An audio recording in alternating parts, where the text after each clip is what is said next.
नमस्कार दोस्तों, घरेलू टोटके चैनल में आपका स्वागत है। दोस्तों, हिंदू धर्म में एकादशी का व्रत बहुत ही श्रेष्ठ और महत्वपूर्ण होती है।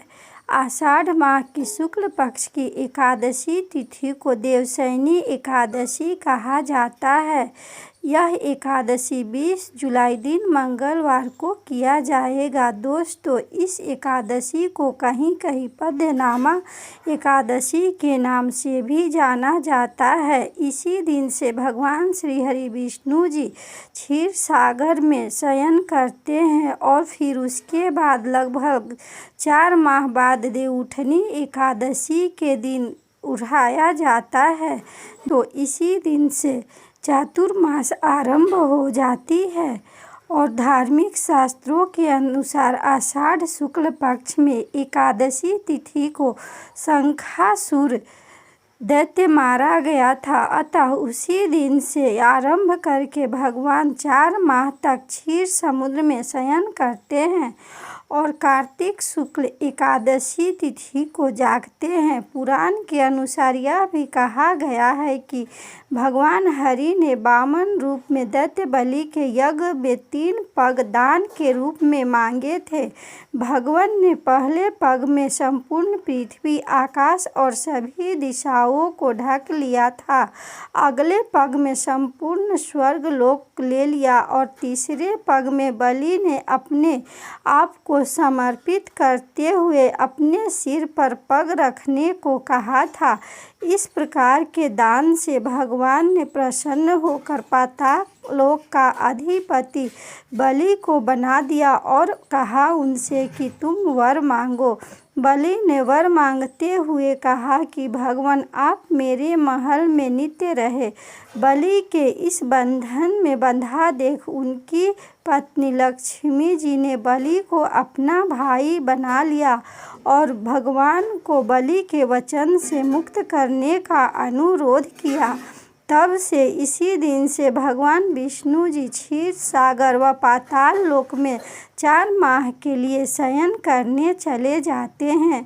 दोस्तों, इस एकादशी का व्रत करने से सौभाग्य की वृद्धि होती है तथा जाने अनजाने किए गए पापों से मुक्ति मिलती है एवं देवशयनी एकादशी का व्रत करने से सभी मनोकामनाएं पूर्ण होती है। दोस्तों, इस देवशयनी एकादशी का व्रत आप विधि पूर्वक करें। इस दिन आप प्रातः काल उठे, इसके बाद आप अपने घर की साफ सफाई करते हुए अपने नित्य कर्मों से निवृत्त हो जाएं तथा पवित्र जल से इस दिन स्नान करें और फिर 1 लोटा पवित्र जल लेकर आप इस दिन पूरे घर में छिड़काव करें। इससे आपके घर में सकारात्मक ऊर्जा का संचार होगा।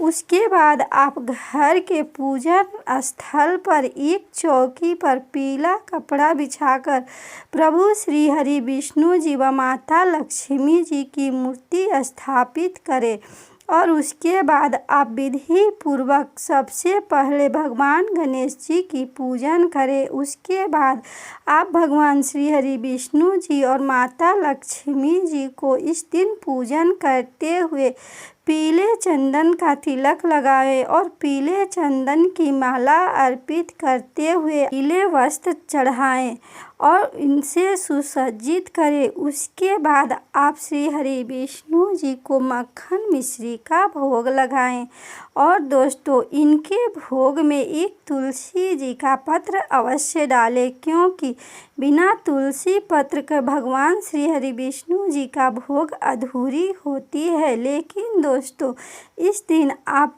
तुलसी का पत्र भूल से भी ना तोड़ें, क्योंकि दोस्तों, एकादशी तिथि के दिन तुलसी के पत्ते या फूल पत्ते या किसी भी पेड़ पौधे की टहनियाँ तोड़ने से भगवान श्री हरि विष्णु जी नाराज हो जाते हैं और उसके बाद घी का दीपक जला दे।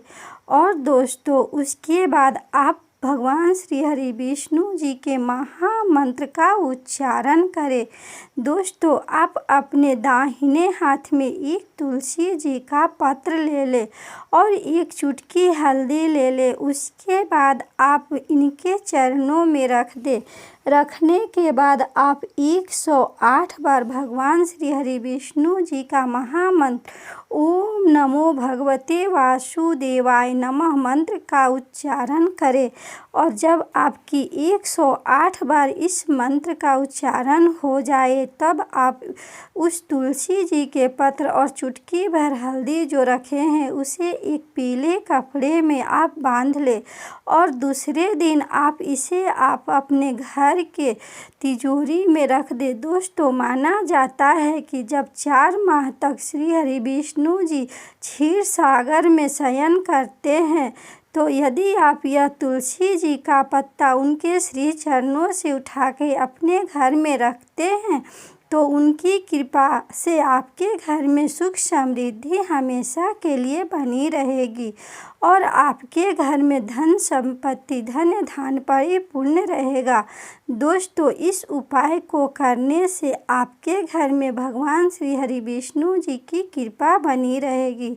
और दोस्तों, इस दिन आप रात्रि जागरण करते हुए भगवान श्री हरि विष्णु जी का भजन कीर्तन करें और दूसरे दिन जब आप उठते हैं तो सबसे पहले आप अपने नित्य कार्यों से निवृत्त होकर स्नान करें। स्नान करने के बाद आप भगवान श्री हरि विष्णु जी की पूजा करने के बाद किसी गरीब ब्राह्मण को आप दान दक्षिणा देकर ही एकादशी व्रत का पारण करें। इससे आपको व्रत का पूरा फल प्राप्त होगा। दोस्तों, इस वीडियो को लाइक शेयर एंड सब्सक्राइब करें। धन्यवाद।